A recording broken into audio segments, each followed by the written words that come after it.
안녕하세요, 웅순이입니다. 넥스트 사이언스의 추가 상장을 겁내는 이웃분들이 많아 이에 대한 분석을 다루어 봅니다. 주식수가 늘어난다는 것은 일반적으로 악재이긴 합니다. 하지만 반드시 모두 다 그런 것만은 아니니 각각의 성격을 잘 알고 대응해야 하겠습니다. 먼저 전환사채입니다. 사채로 발행되었지만 일정 기간 경과 뒤 소유자의 청구에 의하여 주식으로 전환할 수 있는 채권의 기능을 갖춘 사채입니다.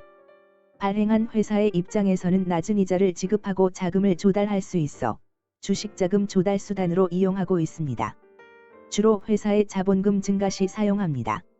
쉽게 말하면 회사가 연구개발비 등 자금이 필요하니 주식을 주고 대출을 받는 것입니다. 상장 이래 주식수가 늘어나니 시장은 악재로 반응하는 것이 일반적입니다. 다음은 신주인수 권부 사채입니다. 사채권자에게 사채 발행 이후에 기체회사가 신주를 발행하는 경우 미리 약정된 가격에 따라 일정한 수의 신주인수를 청구할 수 있는 권리가 부여된 사채입니다. 따라서 사채권자는 보통 사채의 경우와 마찬가지로 일정한 이자를 받으면서 만기의 사채 금액을 상환받을 수 있으며 동시에 자신에게 부여된 신주인수권을 가지고 주식 시가가 발행가액보다 높은 경우 회사 측의 신주의 발행을 청구할 수 있습니다. BW는 보통 사채에 비하여 발행금리가 낮아 발행자는 적은 비용으로 자금을 조달할 수 있는 장점이 있습니다. 즉 신주인수권이라는 덤을 얹어주는 대신 돈을 싸게 빌리는 셈입니다. 또 투자자의 입장에서는 주가 상승 시 매매 차익을 올릴 수 있다는 것이 가장 큰 매력입니다. 마지막으로 스톡옵션입니다. 주식 매입 선택권 및 주식 매수 선택권이라고 합니다. 이 제도는 자사의 주식을 일정 한도 내에서 액면가 또는 시세보다 훨씬 낮은 가격으로 매입할 수 있는 권리를 상대에게 부여한 뒤 일정 기간이 지나면 임의대로 처분할 수 있는 권한까지 부여하는 것입니다. 기업의 경영 상태가 양호해져 주가가 상승하면 자사 주식을 소유한 임직원은 자신의 주식을 매각함으로써 상당한 차익금을 남길 수 있기 때문에 사업 전망이 밝은 기업일수록 스톡옵션의 매력은 높아지기 마련입니다. 그러므로 임직원의 근로의욕을 진작시킬 수 있는 포상의 수단으로 활용하기도 합니다. 이제 지난 넥스트 사이언스의 12 발행 공시를 예로 들어 보겠습니다. 지난 4월 1일에 공시된 12 내용입니다. 상장일이 4월 6일이므로 추가 상장 이후 주가는 소폭 하락하였습니다. 하지만 전환사채 물량이 상장된다 하더라도 반드시 주가가 하락하는 것은 아닙니다.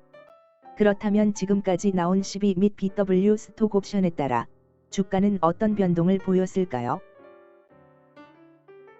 보시는 바와 같이 지금까지 발생한 12 BW 및 스톡옵션을 차트에 표시하였습니다. 결론부터 말씀드리면 정답은 없습니다. 추가 상장된다고 하여 주가가 하락한 적도 있으나 오히려 상승하기도 하였습니다. 빈도를 보면 상승하는 쪽이 더 많으니 아이러니합니다.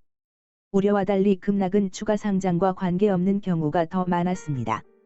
추가 상장되었다 하더라도 누군가가 물량을 흡수하여 제자리에 가져다 놓거나 반대로 급등을 시킨 경우가 있으니 딱히 상관관계는 없다고 할 수 있겠습니다.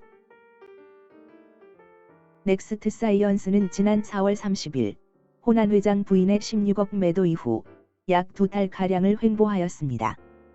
현재까지 차트상 가장 지루했던 흐름이 그때의 2달일 것입니다. 해당 시기에 12 및 BW 스톡옵션 등이 많이 나와 그 당시 기업을 가지고 있는 주주들은 추가 상장에 막연한 공포를 가지고 있을 것입니다. 하지만 넥사는 모든 것을 극복하고 추세선을 따라 우상향하고 있습니다. 본인의 스타일이 단타가 아니라면 가만히 가지고 있으면 되기 때문에 이와 같은 공시를 신경 쓸 이유가 없는 것입니다. 추가 상장 공시에 벌벌 떨며 매도 매수 등으로 대응했더라면 과연 결과적으로 지금보다 물량을 빼앗기지 않고 지키고 있었을까요? 물론 앞으로 추가적인 상장으로 주가를 끌어내릴 수도 있으나 지금 상황에선 쉽지 않을 것으로 보입니다. 나노코박스의 시판이 임박해 있고 세계 각국에서 생산 계약을 진행 중이기 때문에 주가가 떨어지면 매집하려는 움직임이 반드시 있을 것입니다. 더불어 외국인 비중이 낮아진 것에 대해 걱정하는 의견이 있습니다. 최근 다시 오르는 듯 하다가 지난 8월 3일 호난 이사의 매도 공시로 꺾여 내려왔습니다. 일반적으로 외국인 비중이 줄어들면 주가도 빠지기 마련입니다.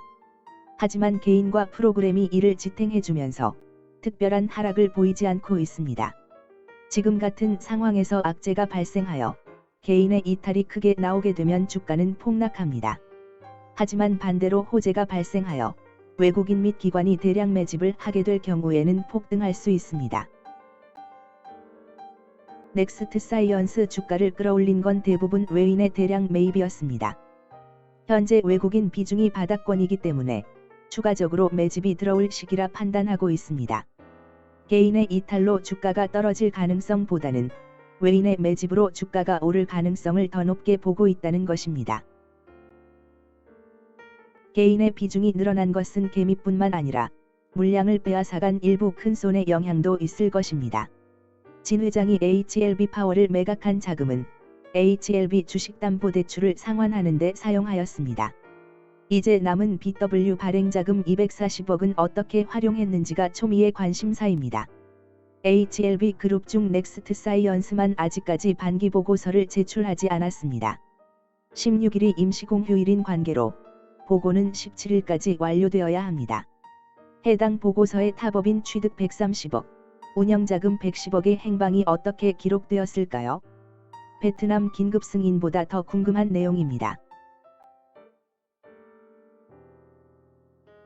지금까지 시청해주셔서 감사합니다. 아래 웅순 라이프 블로그도 참고해주시기 바랍니다.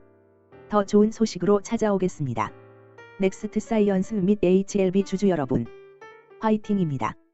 감사합니다.